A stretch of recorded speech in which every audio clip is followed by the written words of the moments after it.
this like recently, within the last couple of years of training. If you're looking at moves, you're not always going to be in that same position. So if you're trying to roll somebody over from a side control or get back into, re-guard somebody, you're thinking about a move and it's not always going to be working, right? Especially with somebody good.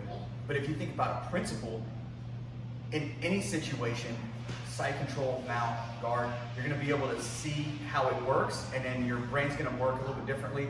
And with the different body types we have, I might be able to get to different positions than you can, right? So with the principle part of jiu-jitsu, I actually like it better. Maybe I wasn't smart enough at first to get it, but now I totally get it when I'm rolling, okay? So the first principle I want you guys to think about, we're gonna go over strangles today, okay?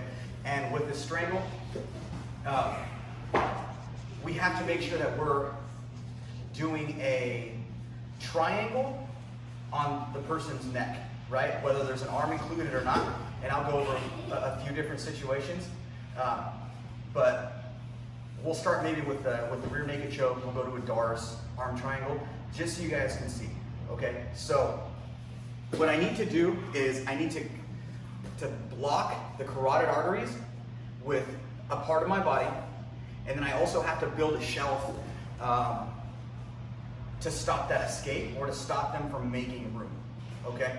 And I'll show exactly what I mean right now. But if you can think about that principle in every situation, whether it's a Darce, a front headlock choke, a rear naked choke, you're gonna be able to pick up things a little bit quicker, okay? So we'll start sit down here, just like this. Okay, so with the rear naked choke, if my arm's coming in, right, my forearm is blocking part of the carotid, and my biceps blocking part of the carotid. And I can squeeze all I want here, and it's not gonna be the same because I haven't built that shelf yet, right? So that shelf, yes, it's part of my back in this situation, but what it's gonna be my backhand going all the way to my shoulder, okay? So now, if you see, I'm building that triangle, right? 1, 2, and 3. And so when I get to this position, I'm slowly taking out the slack in this position, okay? So get ready to tap on that, right? So when I start squeezing, I'm slowly getting rid of all that space, but I'm keeping that triangle, okay? And in every situation, no matter where his arm is or anything like that, I have to keep that triangle to finish that choke, okay? Now, we won't really get into getting into these positions yet, because I want you guys to get this principle down first, all right? Now, when I get to my position here, if I'm worried about getting to a position with my arm, like they teach the rear naked choke like this, and then I start doing this kind of stuff, that's where he can start escaping. So when I'm doing these positions, I have to make sure that I get to this triangle position as quick as I can and I hold it, okay? So if I'm going for a rear naked choke, boom, I'm sinking it in here quick, right?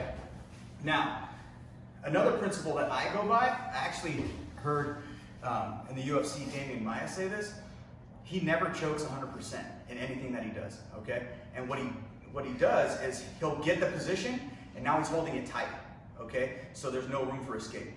Now, on top of that position, now he goes, okay, 20%, 30%, 40%, 50%, all the way up. He's like, I've never gotten to like 80% because he has such a good position. Of course, he's one of the best ever, but he gets in that good position and then there's no room for him to gas his arms out because he's slowly going up there, as opposed to all of a sudden getting to 100%.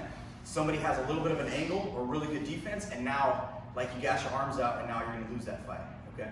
So, rear naked choke, right?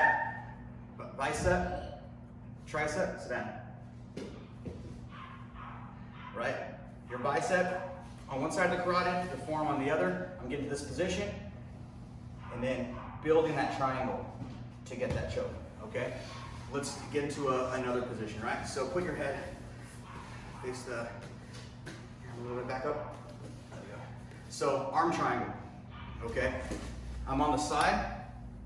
My bicep is on that carotid, okay? Now, not only is the mat the shelf, so is my arm, okay? And now my head is gonna go up against his tricep, to block this other side of the carotid, okay? So I'm in this position here, right? I can go to my Captain America grip or whatever I want to do, and now I'm putting that position, and I'm getting that squeeze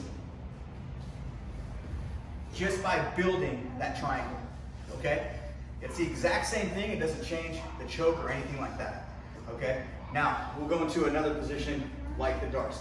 So go to turtle, right? So I get to my turtle position, he gets his turtle position, I knock him over. Okay, now from here, I'm reaching through.